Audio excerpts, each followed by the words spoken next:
Have you ever been betrayed by someone you trusted with your whole heart? It's a wound unlike any other. It doesn't bleed where people can see it. It bleeds inside, in a place so deep that even you can't quite reach it. Maybe it was a friend, the one you shared your darkest fears and wildest dreams with, who turned around and revealed your deepest secrets to the very people you feared would hear them. Maybe it was a colleague who smiled at you in meetings, shook your hand after every victory, only to quietly take credit for your work and enjoy the praise that should have been yours. Or perhaps it was a partner who swore loyalty with every heartbeat, yet when the moment came, they chose themselves over you, leaving you stranded in the ruins of promises they had no intention of keeping. Betrayal is more than an act. It is an earthquake in the soul. It shakes the ground beneath your feet, topples the walls of trust you thought were unbreakable, and leaves you standing in the wreckage, trying to understand how someone you let so close could strike so deep. The worst part is that betrayal doesn't just hurt because of what was done. It hurts because of who did it. A stranger's attack can bruise your pride, but a friend's betrayal breaks something far more fragile: your belief that loyalty still exists in the world. In that moment, you feel the sharp sting of two powerful forces rising at once. The first is the crushing weight of pain, heavy, suffocating, impossible to ignore.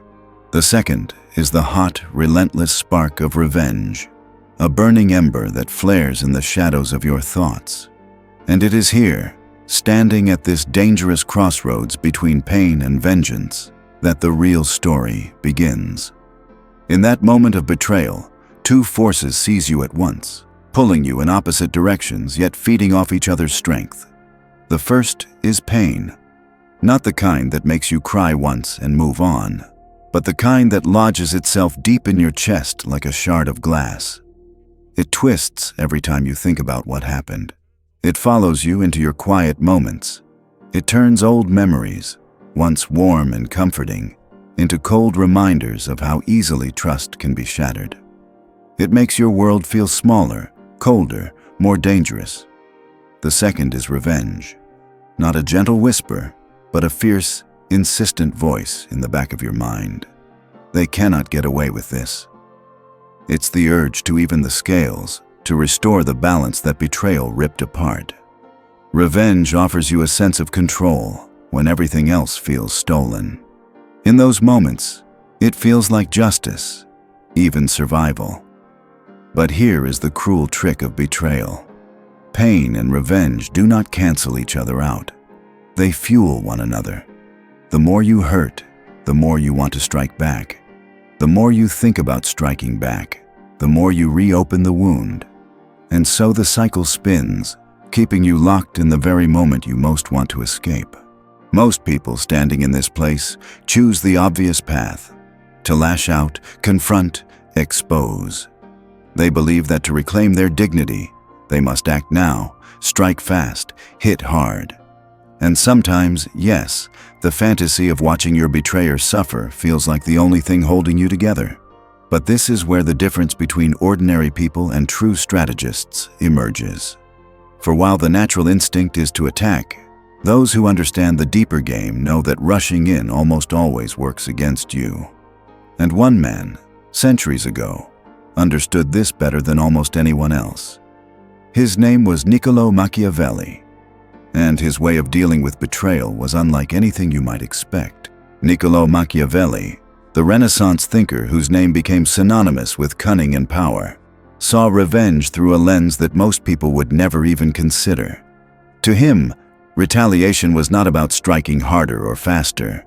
It was about winning absolutely, and doing so in a way that left you untouchable. Where the average person might seek an immediate confrontation, Machiavelli believed that was a trap. The moment you act out of rage, you reveal yourself. You show your enemy the depth of your wounds, the extent of your fears, and the limits of your power. In doing so, you give them something priceless, information they can use against you. Machiavelli's philosophy was simple but ruthless. The most effective revenge is not to fight back at all, but to let your enemies destroy themselves. This is not passivity. This is strategy. In his view, the battlefield is not where you meet your enemy head-on. It is the space in which you position yourself so that they fall by their own hand, while you remain distant, calm, and seemingly uninvolved. He knew something that most of us, in the heat of betrayal, forget. When you attack openly, you don't just risk failure, you risk escalation. Every blow you land invites one in return, and soon you find yourself in a war you cannot fully control. But if you can resist the pull of anger, if you can delay your response long enough to see the larger board, you can craft a revenge so complete that it requires almost no action at all. To Machiavelli, the real victory was psychological. The betrayer should not just lose, they should lose without understanding exactly how it happened, always suspecting that you might have been the architect of their downfall, yet unable to prove it. And so, his approach begins not with a strike, but with a withdrawal. The power lies not in your sword, but in your absence. When betrayal cuts deep, your instinct is to fight back, to confront the offender, to demand answers, to reclaim your dignity in front of them and the world. It feels like the honorable thing to do, but in truth, open retaliation is one of the most dangerous moves you can make. The moment you fight in the open, three things happen, and all of them play against you. First, you expose your own weaknesses. In your rush to attack, you reveal the depth of your pain and the limits of your reach. The betrayer now knows exactly how much they've hurt you, and which buttons to push if they want to hurt you again. Second, you give your enemy the chance to play the victim. Betrayers are often skilled manipulators.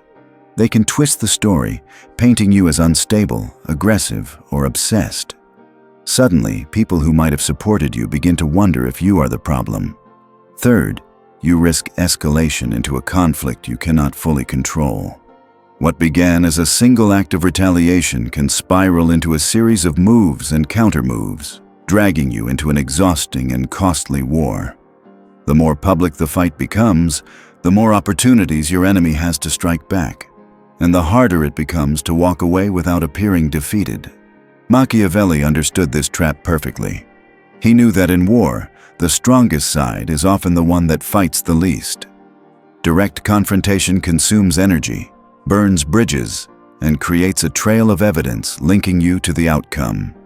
Strategic patience, on the other hand, leaves you in the shadows, untouchable, while events unfold in your favor. This is why he advised against reacting in the heat of the moment. Letting anger dictate your moves means you are playing their game on their terms. And as long as you are playing their game, you are losing, even if you think you're winning.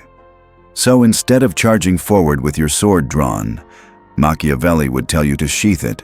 Step back, watch, let them make the next move. And when they do, you'll already be in a position to win without lifting a finger.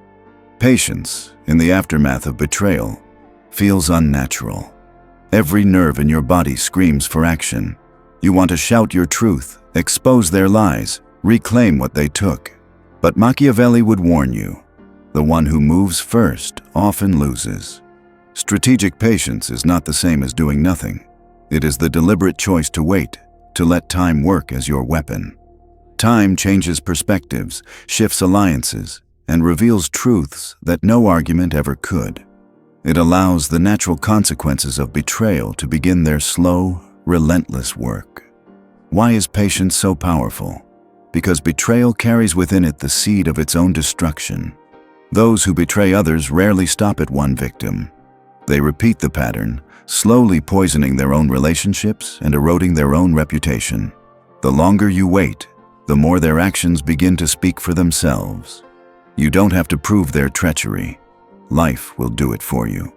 Machiavelli put it simply, never do for yourself what can be done by others. In this case, others means the invisible forces of circumstance, consequence, and human nature. While your betrayer continues moving through the world, unaware of the storm they've set in motion, you remain still, watching the threads of their downfall weave themselves together. But patience does something even more potent. It unsettles them. They expect retaliation. They brace for it. When nothing comes, no outburst, no accusations, no attack, their mind begins to work against them. They start to wonder, why are they so quiet? What are they planning? Did they already strike in some way I can't see? This uncertainty is not just discomfort. It's the first crack in their confidence, and that crack will widen over time. To wield patience as a weapon, you must commit to it fully. This means resisting the urge to send messages, to accidentally bump into them, to drop hints of your anger. Instead, you vanish from their game entirely. You don't just refuse to play, you take the board away. And that brings us to the first real step in Machiavelli's revenge. The first step in Machiavelli's style of revenge is something I call the vanishing act. It is simple in theory, but devastating in execution. You disappear, completely. Not physically in the sense of fleeing to some far-off place, but strategically. You cut off the channels through which they used to reach you, feed on your energy, or monitor your life. You remove yourself from their conversations, their social circles, their projects. You make it so they can no longer read your emotions, because you no longer give them anything to read. Why is this so powerful? Because human beings fear the void. We hate unanswered questions. When someone vanishes from our narrative, we start inventing explanations. And the mind rarely imagines something small. It tends to imagine the worst. When you stop reacting, the betrayer loses the satisfaction of seeing you wounded. They cannot measure the damage they've done. They cannot adjust their moves based on your responses. It's as if they're striking into a fog. They have no idea whether they're winning or losing. The key here is absolute restraint. No angry text messages, no dramatic public statements, no cryptic social media posts meant to send a message. You're not trying to hint at anything. You are becoming unreadable. Over time, your absence creates a different kind of presence. One that's heavier, more unsettling than any confrontation could be. They start to wonder, why aren't they fighting back? Have they moved on? Or are they planning something I can't see? Did they already replace me? That uncertainty gnaws at them. It keeps them checking for signs. It keeps them restless. And, most importantly, it keeps them off balance. In the eyes of others, your silence doesn't look like weakness. It looks like control. You are the calm in the storm, while they are left guessing where the lightning will strike. And while they're caught in that haze of doubt, you're ready to move to the second step, one that shifts the ground beneath their feet without them even realizing it. Once you've vanished from their immediate world, it's time to begin the second step, indirect influence. This is where you quietly shift the environment around your betrayer so that their position weakens, without ever touching them directly. Think of it like rearranging a chessboard. You're not attacking their king head-on. You're moving the pieces so their king has fewer and fewer safe moves. Over time, they will find themselves trapped. Not because you struck them, but because the world around them subtly turned against them. You begin by strengthening your alliances. Seek out the people whose respect and trust you value most. Colleagues, mutual friends, allies in your shared social or professional circles. Invest in those relationships. Support their projects. Offer your help without asking for anything in return. These bonds become your silent fortifications. At the same time, quietly withdraw your support from anything that benefits your betrayer. If you once promoted their work, stop. If you once introduced them to valuable contacts, cut off that access. If they relied on your presence to open doors, step away from those doors entirely. The beauty of this method is that it doesn't look like sabotage, because it isn't. You're not spreading rumors, fabricating stories, or launching attacks. You're simply removing the invisible scaffolding you once provided. Without it, their structure begins to wobble. Over time, they'll notice subtle changes. Fewer invitations, fewer opportunities, colder receptions from people they once considered allies. They won't necessarily trace it back to you, because you never acted against them directly. but the impact will be undeniable. And here's the hidden advantage. While their influence shrinks, yours grows. The allies you've strengthened become sources of new opportunities for you. The networks you've reinforced become safety nets, ready to support you in ways they never could when your betrayer was still in the picture. By the time they realize the ground beneath them has shifted, it will be too late to recover. And that's when you begin the third step, the one they will find the hardest to endure. Now comes the third step, one of the most brutal yet elegant forms of revenge. Elevate without them. This is where you take everything they expected to see crumble, and you make it flourish. When someone betrays you, they often imagine, and even hope, that you will fall apart. They expect you to struggle, to lose your influence, to spiral into bitterness. In their mind, they've taken away something you cannot replace. Your suffering would be the proof of their power. Your mission is to destroy that expectation. Instead of retreating into defeat, you step into the light with confidence. You pursue new opportunities. You form powerful new connections. You secure positions, projects, or achievements that they either tried to block or assumed you could never reach without them. Every win you collect is a silent message. You didn't break me. You freed me.